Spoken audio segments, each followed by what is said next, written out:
continued in Minneapolis last night.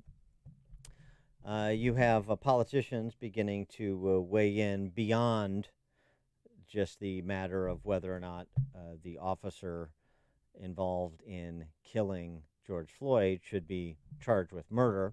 We did hear from the Hennepin County State's attorney, and what he had to say bears repeating on the state of his investigation to determine whether or not charges should be filed. Rather surprising statement he made, I think, to many. It's a violation of my ethics to talk and evaluate evidence before we announce our charging decision, and I will not do that. I will say this, that video is graphic and horrific and terrible, and no person should do that. But my job in the end is to prove that he violated a criminal statute, and there is other evidence that does not support a criminal charge. We need to wade through all of that evidence and to come through with a meaningful determination, and we are doing that to the best of our ability. It's a curious statement. I mean, the evidence that suggests he not be charged exists. I don't know what that evidence would be, but also because Mike Freeman, the Hennepin County State's attorney, said the video is horrific. What you see happen shouldn't have been done.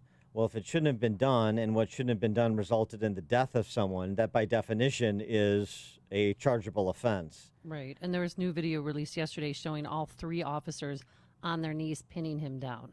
So that's confusing, but the combination of the Hennepin County State's attorney and the FBI will wade through this and make a decision soon enough. Yeah. Meanwhile, 170 businesses have been damaged, including the 3rd precinct, which is the precinct nearest where he died, was set on fire.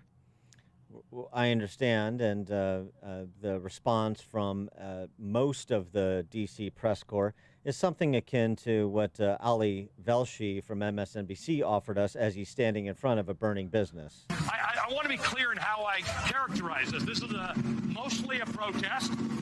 It is not generally speaking unruly, but fires have been started, and there's a crowd that is. Yeah, it's not generally speaking unruly. Well, it was generally speaking unruly enough that the National Guard has been scrambled by the Democrat governor there. And people are behind him. I mean, they're wearing masks, but they're carrying sticks and rocks. I mean, as long as they're social, some pretty irresponsible reporting. As long as they're social distancing, that's the important thing. Exactly. And then Representative Ilhan Omar, as I mentioned at the outset, now getting beyond just the reaction to the video and now getting into the larger political demagoguery, I would characterize it. The comparisons now being made from platforms like MSNBC.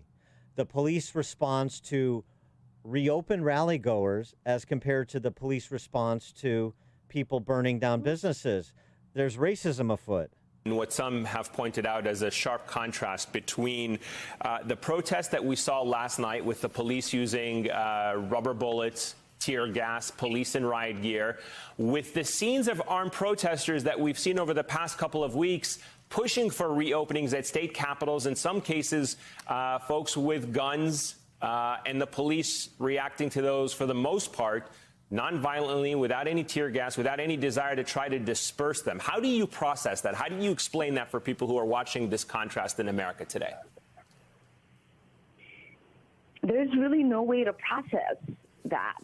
There is no way to make sense of that. There is no way for us to justify how a police department can look at protesters with guns threatening the lives of lawmakers and not show up with riot gear and with aggression. But when they see young people who are screaming for justice because they just watched a community member get the life choked out of him, they act with extreme aggression. There is no way to justify that. The only explanation for that is to look at the kind of extreme injustices we have in our society. Who is deemed valuable and who isn't? Whose rights are protected and whose rights are not?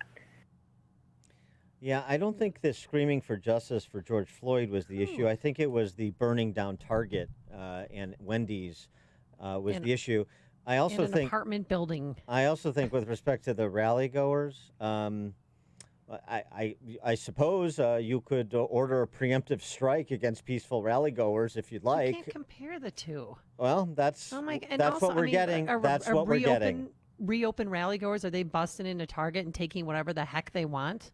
And it's not just black people; it's white teenagers too. They're helping themselves to items at liquor stores and at Target and looting. You know, there's currently 5 buildings still smoldering in Minneapolis this morning. For more on this, we're pleased to be joined by Bret Baier, Fox News anchor, host of Special Reports, 5 p.m. Chicago time, and number one best-selling author, of course, of 3 Days at the Brink, FDR's Daring Gamble to Win World War II. Bret, thanks for joining us. Appreciate it. Good morning. How about that comparison that Omar and her enabler at the MSNBC desk are making of rally goers who are carrying weapons in some cases, but legally so, versus the rioters, not the protesters, the rioters that are engaging in, arson and burglary and such? Well, I mean, I think the contrast is pretty clear. The weapons, again, you're rightly saying that they were being carried legally at those protests. They weren't brandishing them, threatening lawmakers, anything that I saw. The only offense that I kept on hearing was that they were too close together, not wearing masks. And I didn't see any burning of buildings or hitting other people or, throwing rocks through windows. I think it's a pretty clear distinction for most people who look at it, and they don't see a racial element to it. However, on the flip side, you can understand the anger of a community that watches that video and really has a problem with the fact that this guy is not charged yet. Mm-hmm. And so the anger bubbles over. That doesn't excuse what's happening in the streets, and some of it is coming from people from the outside who are not a part of that community, burning down the Wendy's and the Target. But it's a sad, sad scene. Well, I mean, here's the thing, why can't media distinguish? I mean, Ali Velshi and MSNBC and the anchors there, they're smart enough to know the difference between somebody looting or burning down a business versus protesters that are seeking redress from their government of their legitimate grievances. But for Ali Velshi to do his Leslie Nielsen in front of the exploding fireworks factory routine, there's got to be purpose behind it. I mean, I hate to get into the whole imputing motives, but I mean, come on. Editorial decision on their part for him to stand in front of the burning scene. I mean, it's just stark to look at that video, and he's saying, "I want to emphasize that this is mostly a protest." Well, yeah, mostly. Maybe, but the one guy who burned down the building that you're standing in front of, that's not protest. Yeah, that's full-on riot. I want to emphasize that most of the passengers survived the Titanic. I mean, that's not germane. So I just go to this reporting and the forcing it through the racial prism, even when you have general condemnation of the officer in question in the George Floyd case. And you have a lot of condemnation of this incident that people at the New Yorker are trying to compare it to, remarkably to me, which is the New York Central Park matter between, the Coopers, one the dog walker, the other the bird watcher. A lot of people found Amy Cooper to be, very silly, distasteful person too. But nonetheless, this is supposed to be big commentary, both instances, big commentary on race in America. Listen, there are issues with race in America. There clearly are, and people, need to express it. We need, as a country, to be better about it. But putting it through the prism in this case seems cut and dry as far as what's happening on the ground. And Barack Obama in the riots of Baltimore said similar things about the people who were out and about doing harm to that city, if you remember back then. when the president says what he says about the violence he sees, he automatically gets criticized for how he characterizes. But I think everybody should take a breath and focus on trying to stop what's going on the ground. And I think the Hennepin County State's Attorney has to speed it up a little bit here. Oh, yeah. As far as what they're going to do. Interestingly, just a political aside, that is the position that Amy Klobuchar held. Yes. And some of the criticism that she had as Hennepin County State's Attorney was that she did not move forward on prosecutions against police officers in that environment. So as the VP choice is coming down the pike here, that's going to affect her. It's not a perfect time for Amy Klobuchar and a political sense. Bret Baier, I know that you've covered riots before. Doesn't it always amaze you? You see people taking large screen TVs and helping themselves to whatever they want, and they're not getting arrested for it. Do you think it's because of police officers, it's too dangerous a situation for them to be at the scene? Or why do they just it's just a priorities thing. Like I got to take care of the guy throwing the Molotov cocktail into the building before I take care of the guy that took the monitor from Walmart. Yeah, that seems sensible. It's just a matter of priorities. I saw something on Twitter where they broke into the Planet Fitness or something. They broke the window, and then one of the guys was working out on the Stairmaster. Now, if that's how you start your workout routine, that you got to wait for the riot. Well, because the gyms aren't open because of COVID, so he wanted to get his workout in. Maybe, right. Somebody was taking out a barbell too. I'm like, what's going on? It's an opportunity to prosecute a lot of grievances, as it were. And how about the 13-year-old kid who drove a SUV into the storefront and was asking somebody how he puts it in reverse? I mean, it's a little bit. It's a little bit wild and willy out there. So quick on the political thing, though, because you're right about Klobuchar. Of course you are. And also that she had a tendency to sort of kick these things to grand juries to try to, Pontius Pilate herself in between the police and the citizenry from time to time. And it just seems to me, forgetting even Amy Klobuchar, now with Joe Biden saying he's going to make a decision in the next 60 days, he almost has to go, per the identity politics that he practices, with a black female like Kamala Harris or Val Demings, doesn't he? I mean, I think that those odds go up, and I'm not making commentary on the exact things that Amy Klobuchar did as Hennepin County State's Attorney. I'm just saying the broad picture is not the picture that they would want to present or even have to deal with. And in the wake of, you ain't black comments last week from the vice president, it probably increased the odds in that choice. But there's a lot of factors that go into it. August 1st, he says he's going to make the decision.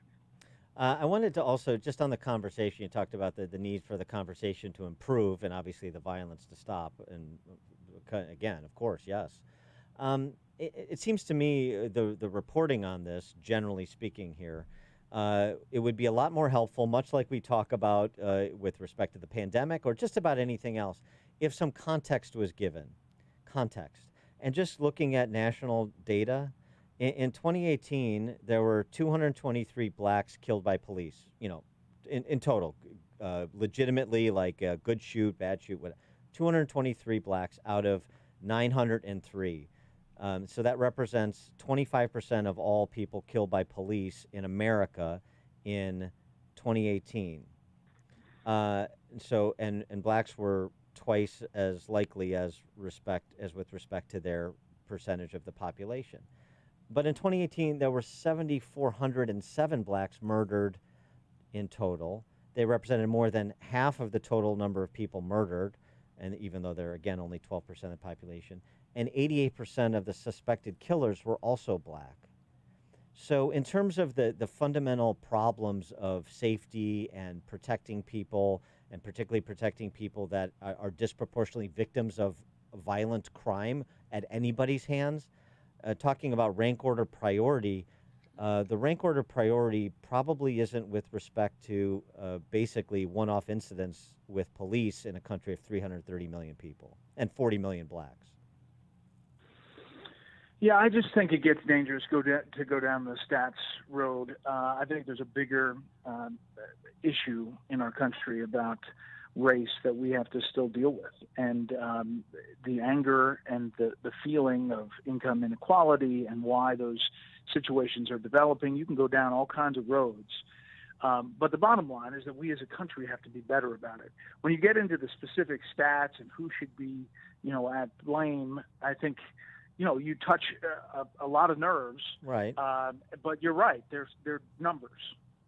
Right, and I mean, it's just to provide, like, if you can't have this conversation in a silo, right? And I mean, again, this is all predicated on how rare it is. Actually, one of the big takeaways is to be murdered in America is exceedingly rare, and to be murdered by a police officer or killed by a police officer is even more rare, exponentially more rare. And so, this is generally speaking a safe country. But there are problem areas and problem neighborhoods within specific areas and demographics that are not as safe as other demographics. So let's talk about, in a holistic way, why that is and what can be done about it. But, making this, law enforcement versus the black community or law enforcement versus people who hold a particular philosophy, that is wholly unproductive, it seems to me. Yeah, and I think politicians have to talk on that bigger plane, not on the smaller one. And listen, if you're black, you have a better percentage of that happening in this country. And why is that? And get to the bottom of that. And the flip side is that, listen, it is hard to be a police officer. In today's day and age, you got to really be careful. And now, they've got the cameras, most of them, it's not an easy job, period. And we should remember that as well as you look at all of this. With respect to another topic, Trump's EO on social media companies yesterday and legislation that is to follow from Josh Hawley and Matt Gaetz in the Senate and the House, respectively, apparently. Is this the fight that Trump was spoiling for? I mean, does this just help amplify his message with whether he gets checked on Twitter or not? Yeah, I think so. I think Twitter gave him another political hammer, just to come out. It's an easy black hat, big tech. It's easy to stir the base and say conservatives, are disproportionately affected or somehow screened. And again, you look at the numbers. I don't know if it pans out, but it's something that really fires people up. And it also crosses party lines. I mean, the black hat of big tech is real on the left and the right. He is Bret Baier, Fox News anchor, special report, 5 p.m. Chicago, weekdays, and #1 best-selling author of 3 Days at the Brink, FDR's Daring Gamble to Win World War II. Bret, thanks as always for joining us. Have a good weekend. Have a good one. Thanks. And he joined us on our turnkey.pro answer line. Connect with Dan and Amy on the AM 560 The Answer mobile app. Just text the word app to 64636 to download the app today. If you're a healthy, self-employed small business owner with income too high to qualify for an Obamacare subsidy, I have good news. Recent regulatory changes have created new, lower price